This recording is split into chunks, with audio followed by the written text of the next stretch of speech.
As a Christian, it's essential to approach the topic of climate change with a critical and nuanced perspective, recognizing that the issue has been heavily politicized and often used to promote a particular agenda. While some Christians may accept the prevailing narrative on climate change without question, others may be skeptical of the so-called consensus and the drastic measures being proposed to address it. For those who believe that the climate change agenda is being misrepresented or exaggerated, there are several ways to push back and promote a more balanced and biblical approach to environmental stewardship. First and foremost, Christians should prioritize a thorough understanding of the scientific data and research surrounding climate change. This involves critically evaluating the sources and methodologies used to support the prevailing narrative, as well as considering alternative perspectives and evidence that may challenge the dominant view. By doing so, Christians can develop a more informed and discerning approach to the issue, recognizing both the genuine concerns and the potential exaggerations or misrepresentations. Another crucial step is to emphasize the importance of biblical stewardship and creation care. As Christians, we are called to be good stewards of the earth and its resources, recognizing that we are accountable to God for our actions. This involves promoting sustainable practices, reducing waste, and conserving natural resources, not solely as a response to climate change, but as a fundamental aspect of our faith.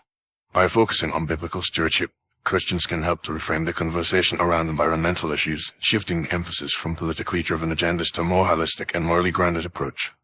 Christians can also push back against the climate change agenda by highlighting the potential consequences of drastic measures being proposed to address it.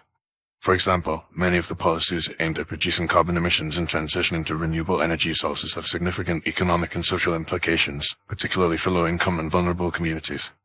By emphasizing the need for a more balanced and equitable approach, Christians can help to ensure that environmental policies prioritize the well-being and prosperity of all people, rather than simply catering to the interests of wealthy elites or special interest groups. Furthermore, Christians should be cautious of the ways in which the climate change agenda is being used to promote a particular worldview or ideology. The emphasis on collective action, government control, and the supposed consensus among scientists can be used to undermine individual freedom, local autonomy, and traditional values. By recognizing these underlying dynamics, Christians will resist the temptation to conform to a secular or pagan worldview, instead promoting a distinctively Christian approach to environmental issues that prioritizes human dignity, moral responsibility, and the common good. In addition, Christians can engage in constructive dialogue and collaboration with others who share their concerns about the climate change agenda. This involves building alliances with like-minded individuals and organizations, sharing research and resources, and promoting alternative perspectives and solutions. By working together, Christians can help to amplify their voices, challenge the dominant narrative, and promote a more nuanced and balanced approach to environmental issues. Finally, Christians should remember that their primary allegiance is to God, not to any particular political or ideological agenda. As such, they should be wary of allowing the climate change debate to become a source of division or conflict within the church, recognizing that there are many legitimate perspectives and approaches to this issue. By maintaining a faithful and discerning approach, Christians can navigate the complexities of the climate change debate, promoting a distinctly Christian voice that prioritizes truth, wisdom, and the well-being of all people.